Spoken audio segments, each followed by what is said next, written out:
sains dan teknologi, dan kita apa terpuruk seperti ini. Bangsa apa kita nih? Bangsa robot dibikin oleh satu orang itu, Panji Gumilang itu. Tangkap dia, tolong adili.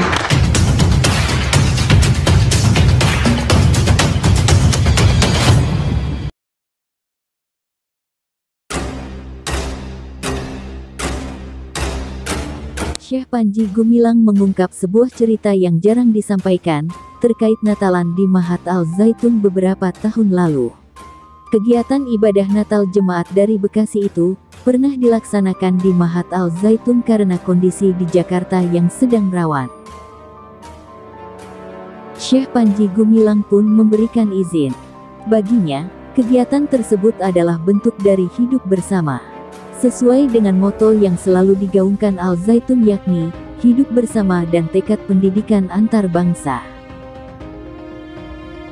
Pendidikan antar bangsa, pilar utamanya adalah global thinking, demikian disampaikan Syekh Panji Gumilang saat orasi ilmiah wisuda IAI Al-Aziz, Sabtu, 20 Mei tahun 2023. Diceritakan Syekh Panji Gumilang, ketika itu di Jakarta sedang rawan. Tiba-tiba, datang seorang kawan dan meminta izin untuk menyelenggarakan ibadah Natal. Datanglah kawan kita, bisa nggak kami mengadakan Natalan di Al-Zaitun? Demikian Syekh Panji menirukan pertanyaan tersebut. Saat itu, pendiri Mahat Al-Zaitun pun menawarkan, apakah ibadah tersebut akan dilaksanakan di masjid? Mau pakai masjid? Tanya Syekh Al-Zaitun. Pertanyaan Syekh dijawab oleh rekannya itu, oh enggak, nanti jam 11, kami harus keluar. Ini yang bisa agak lama. Oh bisa, ada tempat, demikian diceritakan. Setelah menerima permintaan itu, Syekh Al-Zaitun mengaku langsung menghubungi Polres Indramayu dan memberitahu terkait kegiatan yang akan dijalankan. Kami sampaikan kepada Polres. Polres datang. Syekh jangan, rawan ini. Bukan Syekh yang melarang, sebutnya. Kendati demikian, apa yang disampaikan polisi tidak membuat Syekh Al-Zaitun lantas menolak ibadah Natal. Dia justru memberikan jaminan keamanan. Taruhannya Panji Gumilang, ada jarum jatuh saja yang sifatnya negatif, tangkap Panji Gumilang. Kalau perlu dari polisi ikut ke sini. Akhirnya terjadi, berjalan, katanya. Pada kegiatan ibadah Natal itu, Syekh juga mengikuti. Bahkan ikut menyanyikan lagu-lagu. Baginya, hal tersebut biasa saja. Saya ikut nyanyi. Kok ikut nyanyi Syekh?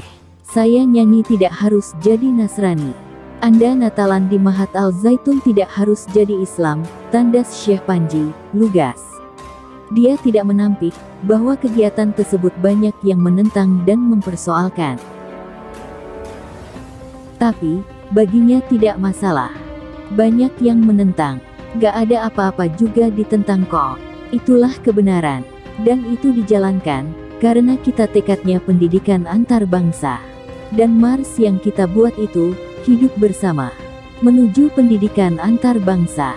Pendidikan antar bangsa, pilar utamanya adalah global thinking, bebernya. Pemikiran hidup bersama tersebut, kata Syekh Al-Zaitun, sangat penting untuk ditetapkan. Bahwa dunia ini, isinya macam-macam. Maka setiap kawan harus global solidarity. Ada yang menerima Rahayu Ingkah Pinanggih, ada yang menerima Shalom Aleichem. Ada yang menerima Selamat Pagi, katanya. Menurutnya, cara-cara seperti ini harus dibiasakan, karena pendidikan adalah pembiasaan. Dan Al-Zaitun telah mengusung gagasan sebagai pusat pembelajaran hidup bersama. Hidup bersama ini penting. Jangan pakai diembel-embeli apapun. Jangan diembelin agama, ideologi, apapun. Lepaskan itu semua. Hidup bersama, bebernya. Tapi, kata Syekh Panji Gumilang, hidup bersama perlu akhlak juga morality. Karena itu, sebagai bangsa Indonesia, sudah semestinya menerapkan moral bangsa Indonesia. Budaya bangsa Indonesia. Demikian cerita mengenai Natalan di Mahat Al Zaitun yang ditegaskan Syekh Panji Gumilang sebagai bentuk hidup bersama. Terbaru, Panji Gumilang dilaporkan ke Polda Jabar berkaitan dugaan pencabulan terhadap mantan pegawai.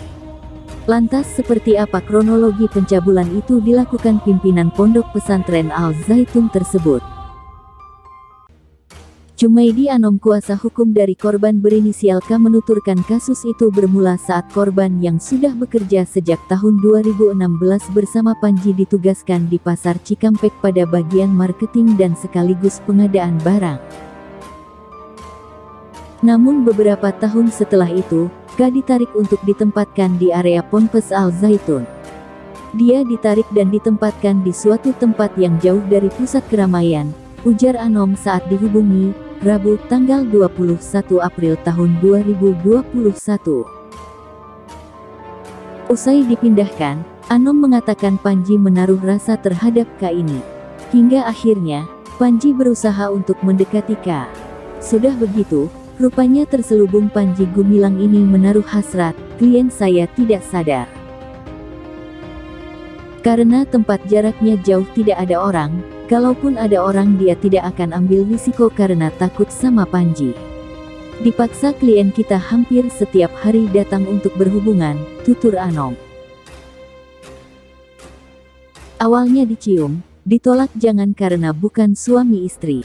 Terus dia Panji bilang, nggak usah takut nggak ada yang tahu, kata Anom menambahkan. Panji semakin berani. Bahkan dia memaksa melakukannya aksi tak senonoh itu di kantornya. Di situ dipaksa untuk melakukan menerima hubungan intim. Itulah berlangsung berulang-ulang, kata dia. Sebelumnya, seorang pimpinan pondok pesantren tersohor di Indramayu dilaporkan polisi. Dia diduga melakukan tindak pidana pencabulan terhadap mantan pegawainya.